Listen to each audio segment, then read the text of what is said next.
Hello बेटे, आप सभी को बहुत ज़्यादा डाउट थे। बोले सर आपने पढ़ाना बता दिया हमें, आपने जो सिखाया वो सब कुछ पेपर में आ जाएगा, ये भी चलो ठीक है, पर अभी भी हमसे छोटी छोटी गलतियां हो रही हैं। हम अच्छे से ओएमआर फिल नहीं कर पा रहे। क्या कहीं ऐसा तो नहीं हो जाएगा कि हम ओएमआर के चक्कर में एग्जाम में पास होने के बावजूद फेल हो जाए?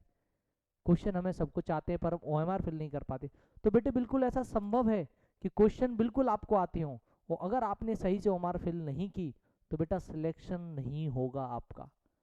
अब बोलेगी सर फिर सिलेक्शन हो कैसे, किस प्रकार हमें ओएमआर फिल करना चाहिए?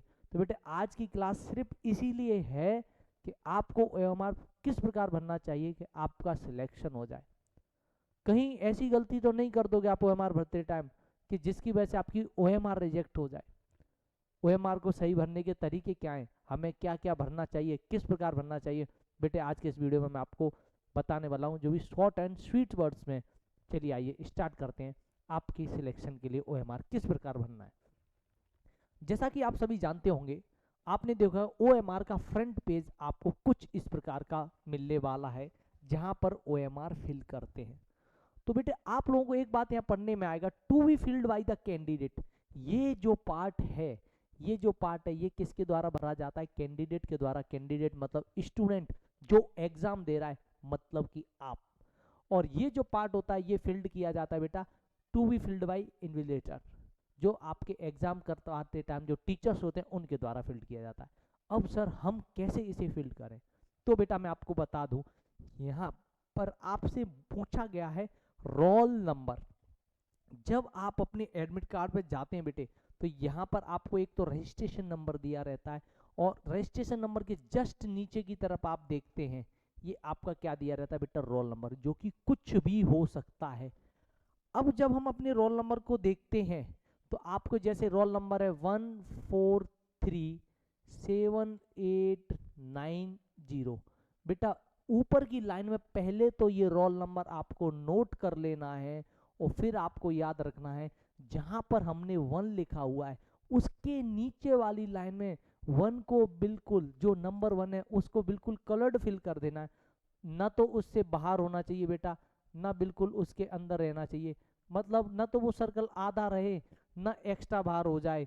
काफी सारे बच्चे क्या करते हैं बेटा, ये तो बहुत ज्यादा एक्स्ट्रा कर देते हैं और ये बहुत उसके अंदर में स्पेस खाली छोड़ देते हैं बेटा। तो आप इस बात का ध्यान रखेंगे, ना तो हमें एक्स्ट्रा करना है ना ओवर करना है। जैसे 1 के नीचे 1 फिल किया, इसी प्रकार जब 4 है तो 4 के नीचे बेटा आपको 4 को फिल कर देना है उसी लाइन में बिल्कुल उसके नीचे। जब आप 3 को देखोगे तो बेटा आप 3 के नीचे आप 3 को फिल कर दोगे बेटा, न तो आपको ज़्यादा करना है ना कम करना है। और जब आप जाएंगे 7 वाली लाइन में तो आप 7 के नीचे 7 को फिल कर दोगे और 8 के नीचे जाओगे तो बेटा आप क्या करोगे? 8 के नीचे 8 फिल कर दोगे और 9 पर जाओगे तो बेटा 9 के नीचे 9 फिल कर दोगे और 0 के नीचे आओगे तो आप 0 के नीचे 0 फिल कर दोगे। अभी भी बहुत सारे बच्चों को एग्जैक्ट तरीका नहीं मालूम, उल्टा सीधा कहीं भी भर देते हैं। तो जो नंबर लिखना है आपको उसके नीचे फिल करना है। और फिर आपके लिए सबसे जरूरी बात आती है मेन, टेस्ट बुकलेट नंबर। एक बात याद रखना, आपकी बुकलेट पर जो नंबर रहता है उसे आपको फिल करना है। अब सर बुकलेट नंबर क्या है? तो बेटे मैं आपको बता दूं, अगर आपके बुकलेट नंबर की बात की जाए, जो पेपर आपको मिलता है इस पर एक कोड दिया रहता है और बुकलेट नंबर होता है, जो कि आपका जैसे यहां पर ये दिया हुआ है। क्या दिया हुआ है? 202361 पेपर पर दिया रहता है बेटा। ये कहां दिया रहता है?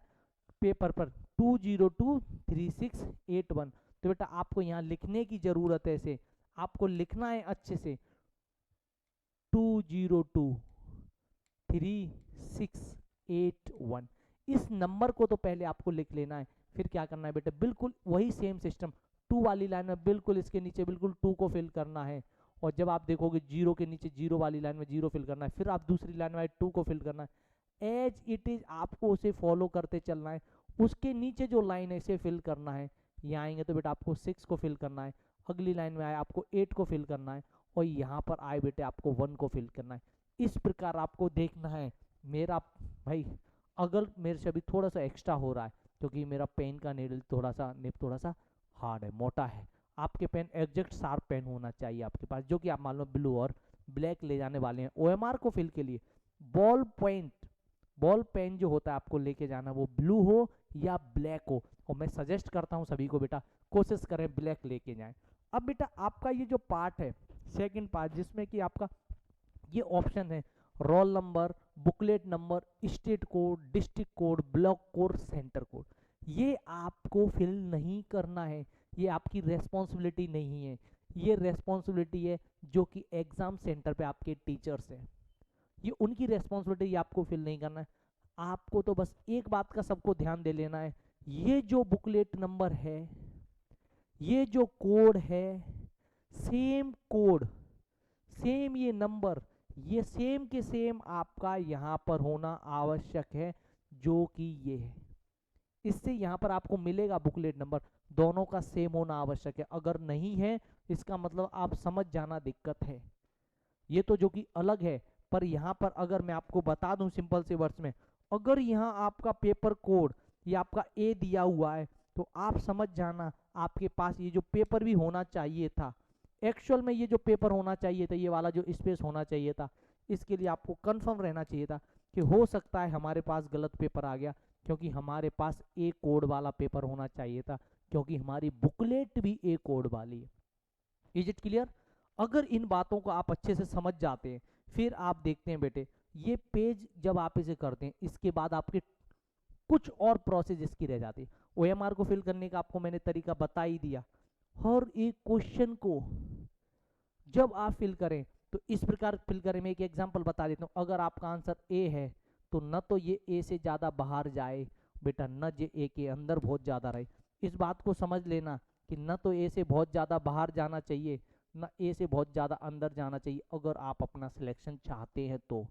दूसरी बात, कई सारे बच्चे बहुत गलतियां करते हैं कि अरे भाई, अभी मैंने क्या किया, एक एग्जांपल ले लेता हूँ रेंडमली मैं आप लोगों के लिए, जो कि बच्चों की गलतियां हैं उन्हीं को बता रहा हूं मैं आपको।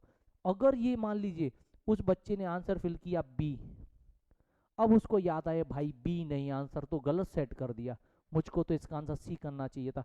तो कई सारे बच्चे ये बेवकूफ़ी करते हैं, ये छोटी छोटी बच्चों जैसी बेवकूफ़ी, इसको ऐसे क्रॉस करेगा और फिर बच्चा जाके उसी लाइन में नया आंसर लगाता है डी। तो बेटा मैं आपको एक बात आपकी जानकारी के लिए बता दूं, ये आपका तरीका गलत हो गया। अब न तो मार्क्स आपको बी के मिलने वाले हैं, ना आपको सी के मिलने वाले हैं। ये बेवकूफ़ी भी आपके लिए हानिकारक हो सकती है। अगर आप बी ही लगा रहने देते तो क्या पता शायद बी सही निकल आता।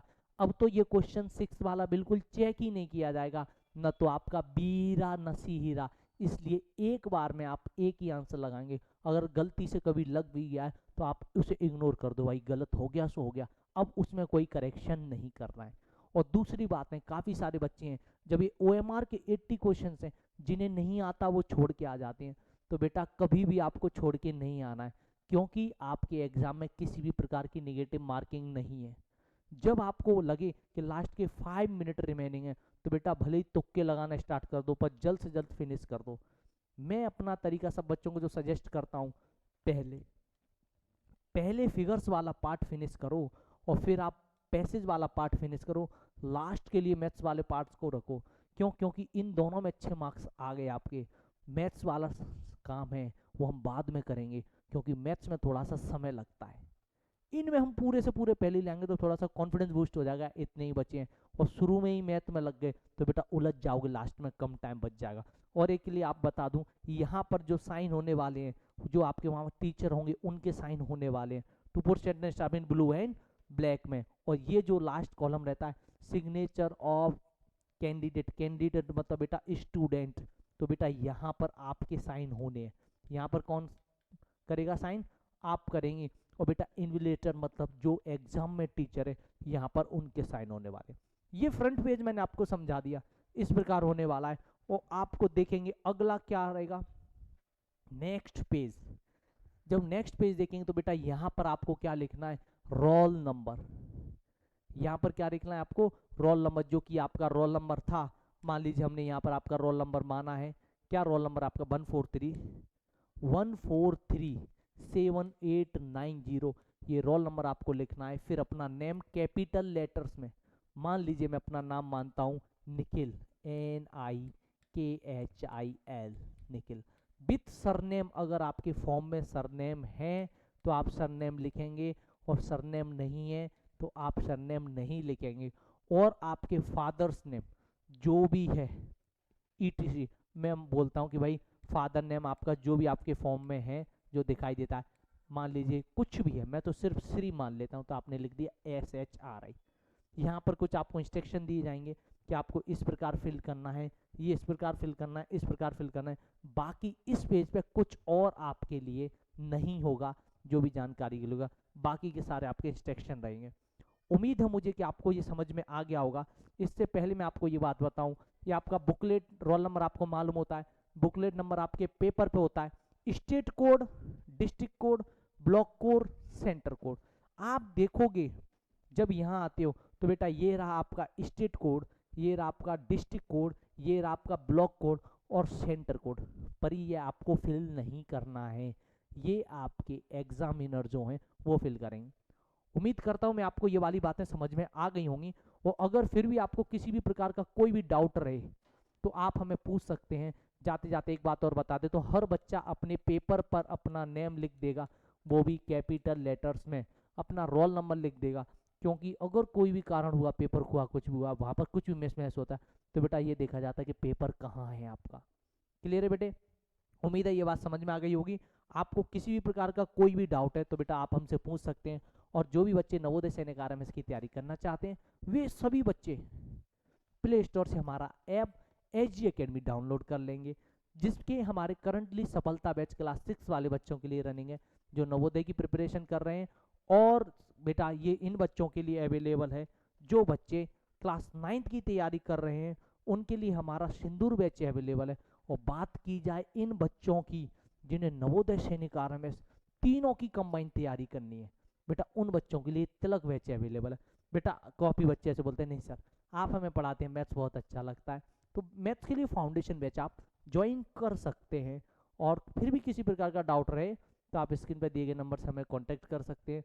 हमारी टीम एचजी एकेडमी की टीम ऑल टाइम आपके लिए अवेलेबल है। किसी प्रकार की डाउट रहे, हम हैं, फॉर्म भरने से लेकर आपके सिलेक्शन तक सारी प्रोसेस सबसे पहले हमारे द्वारा आपको प्रोवाइड करवा दी जाएगी।